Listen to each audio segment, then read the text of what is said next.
Imagine this. Political dust settling over Texas. It's August 23rd, 2025. And we're not talking ancient history here.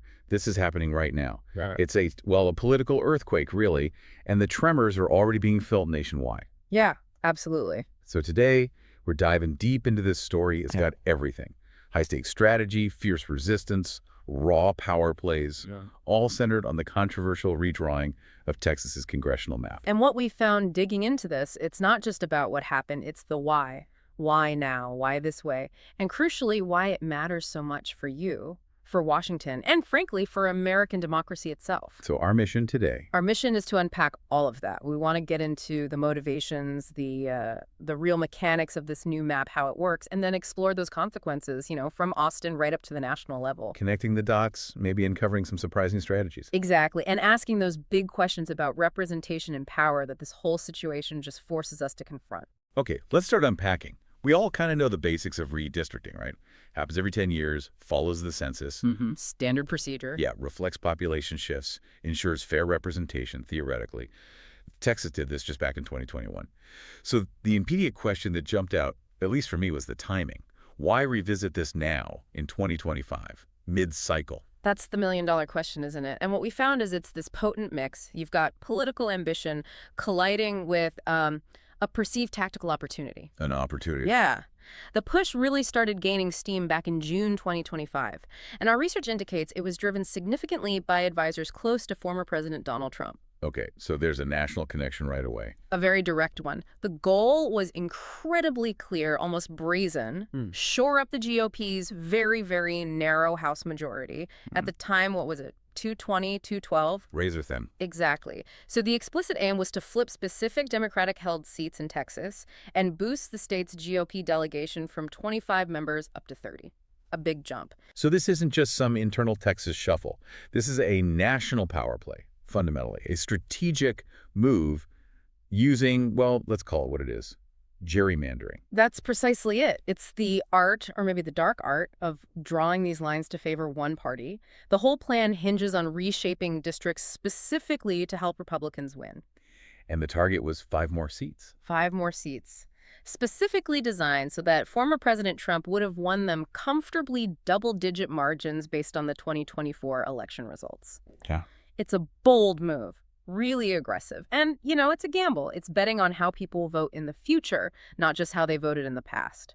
And that comes with big risks, obviously, and a lot of criticism about shaking voter confidence. Okay, let's get into the nitty-gritty then, the map itself. How does a map like this actually do that?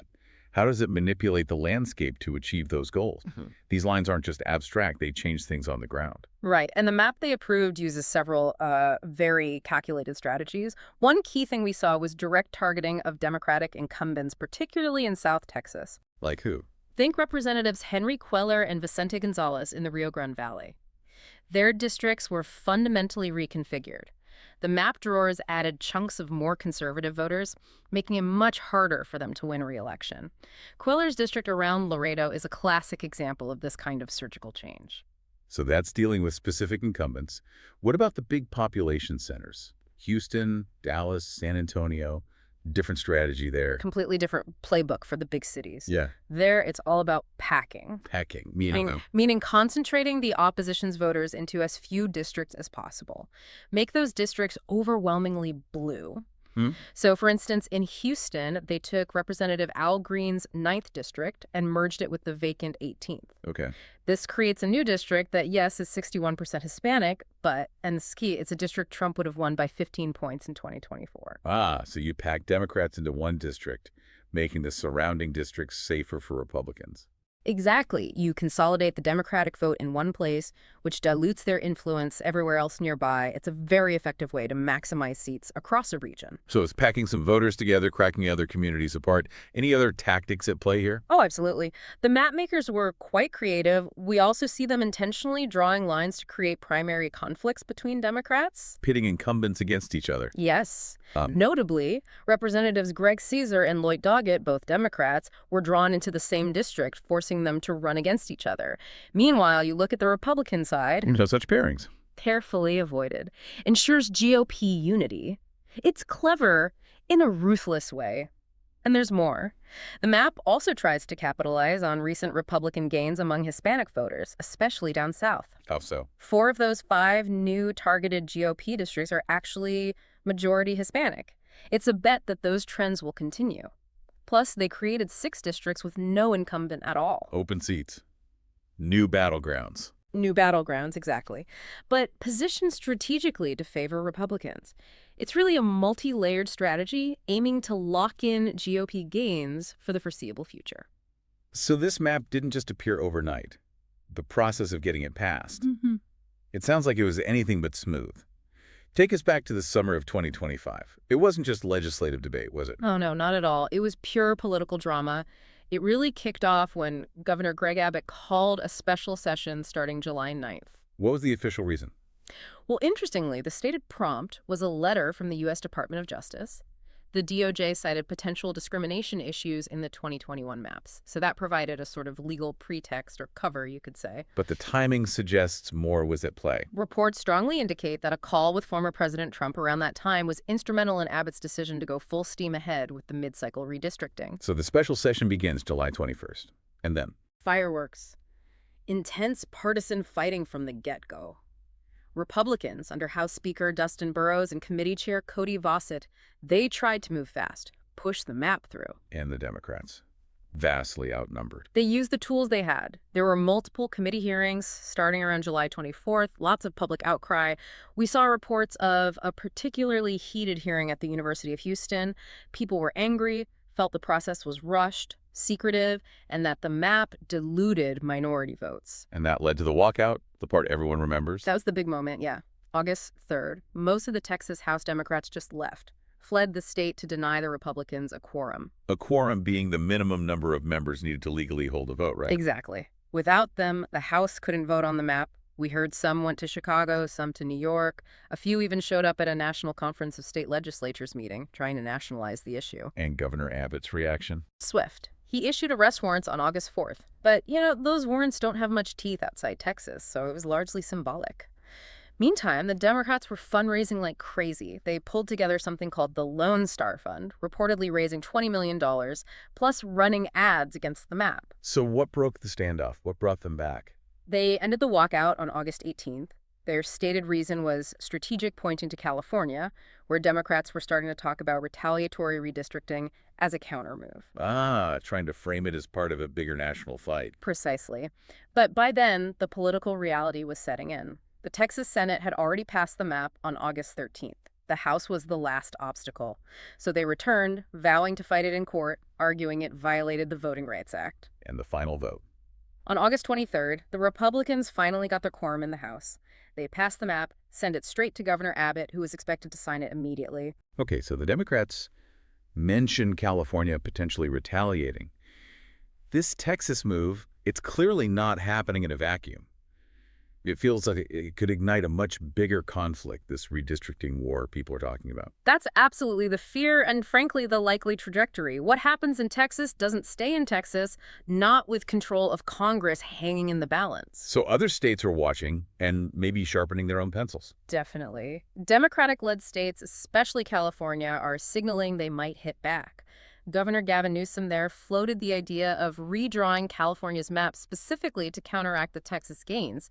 He talked about potentially flipping 5 GOP-held seats there. But California has that independent commission, right? And that makes it trickier. It does. It adds a layer of complexity. Changing the map's mid-cycle there likely requires voter approval, so it's not as simple as just passing a bill like in Texas. But the threat is there. And it's not just California. No, not at all. We're hearing similar noises out of New York and Illinois. In New York, Democrats actually introduced a bill that would explicitly allow map redrawing every 5 years, but only if another state like Texas does it first, a sort of trigger law. Wow, institutionalizing retaliation. Sort of. And the Democratic Legislative Campaign Committee, the DLCC, they're actively encouraging blue states to consider this. Their argument is, if they don't fight back, they're basically handing Congress to the GOP on a silver platter, or rather a gerrymandered map. It really does sound like an escalation, almost like mutually assured destruction, but with congressional districts. It has echoes of that, yeah. And strong echoes of 2003 in Texas, remember. Tom DeLay, the then House Majority Leader, pushed through a mid-decade redistricting. Democrats walked out then, too. But delay succeeded, and it cemented GOP control in Texas for years. History repeating itself, maybe. But the stakes feel even higher now with that razor-thin House majority. Much higher. Every single seat counts in a way it didn't even back then. Given how controversial this all is, the legal challenges seem, well, almost like Act Two of this drama. What are the core legal and, maybe just as importantly, ethical questions this Texas map raises? The legal challenges are a certainty. You can bet the ink wasn't dry on the bill before lawsuits were being drafted. Democrats, voting rights groups like the National Democratic Redistricting Committee, they're all gearing up. And the main argument will be The Voting Rights Act. Section 2, specifically. The argument is that this map illegally dilutes the voting power of minority communities, particularly Texas's fast-growing Latino population. how does it allegedly do that? By the methods we discussed cracking and packing. Taking communities, especially in places like Tarrant County or along the I-35 corridor in the 35th District, and either splitting them up to weaken their collective vote or packing them into one district to limit their influence elsewhere. They'll argue this isn't accidental, that it's intentional discrimination designed to minimize minority representation relative to their population size. And isn't there already a lawsuit about the last set of maps, the 2021 ones? How does that complicate things? Yes, exactly. There's an ongoing case in El Paso challenging those 2021 maps. Now, if this new 2025 map gets enacted, state officials will likely argue, hey, those old maps are irrelevant now, dismiss the case. Forcing the plaintiffs to start all over again against the new map. Pretty much. Start from scratch, file new challenges. It's a procedural hurdle. And legal experts, like Justin Levitt at Loyola Marymount, they point out something important. While federal law doesn't explicitly ban mid-cycle redistricting, It's unusual. it's very unusual and it's risky. Levitt basically said redrawing lines midstream messes with voter expectations. People suddenly have different districts, different representatives. It feels to voters like changing the rules halfway through the game. Which really gets to the ethical heart of it, doesn't it? Beyond the strict legality. It absolutely does. The fundamental ethical question is about fairness. Is this process about ensuring representation, or is it purely about grabbing partisan advantage? Critics argue gerrymandering, no matter who's doing it, corrodes democracy because it makes politicians choose their voters, not the other way around. And the specific focus on Hispanic voters here seems like a gamble, too. A huge gamble.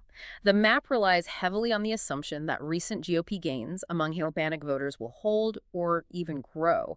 But that's not guaranteed, especially, say, without Trump on the ballot in future elections. Shifting demographics and political winds could make those districts unexpectedly competitive down the line. So stepping back from the State House drama and the looming court battles, what does this mean for the average person in Texas? For you, the voter? You wake up one day and your political world might look completely different. That's the reality. For everyday Texans, this isn't abstract. It can mean very real, tangible changes. You could suddenly find yourself in a totally new congressional district. Different incumbent, maybe different neighbors in the district, definitely different political dynamics. And the impacts vary depending on where you live. Right. If you're, say, a conservative voter in a rural area that gets absorbed into a more urban, Democratic-leaning district, your individual vote might suddenly feel less impactful in congressional races.